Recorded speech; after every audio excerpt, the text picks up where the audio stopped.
So he said to me, "What kind of Asian are you?"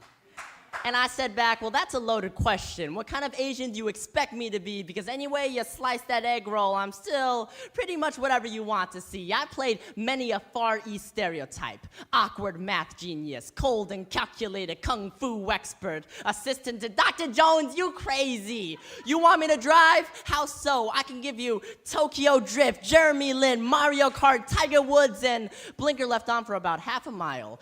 I am the foremost expert on all things Asian. The Meiji era and the Band of the Samurai, done. Confucianism versus Taoism, I'll give it to you with no slant. What's the difference between Asian stereotype 1 and 2? Well, let me tell you anything you want to know about my culture. Let me tell you, in a Mulan-esque soliloquy of me staring in the mirror asking, who is that girl that I see? Let me tell you about Jackie Chan and Bruce Lee and how they're related by blood to me. Let me tell you about being so marginalized, it's to the point of I really can't believe that's Asian. Let me tell you about derogatory terms and origins of words such as chink and gook. Let me tell you about the struggle of Asian parents not knowing the language, so we ate pet food because it was cheaper. Let me tell you about the job of interpreter. When you're still playing with Lego blocks, but your English is already that much better than your guardians. Let me tell you about honor and dignity. Let me tell you about a society that projects us as nothing but the secondary role and never the leading man. Let me tell you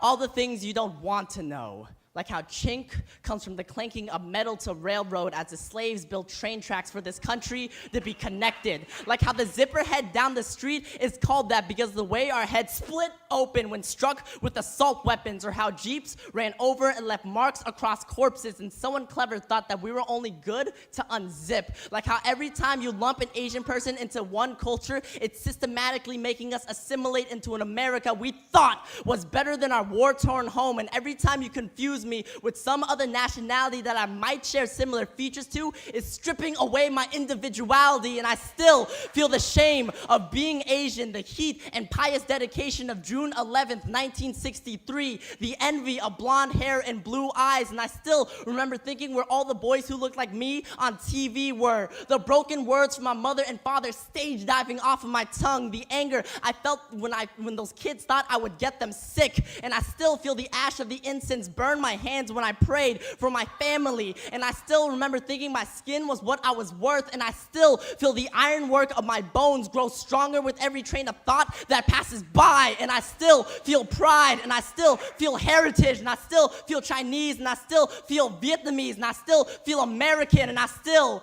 feel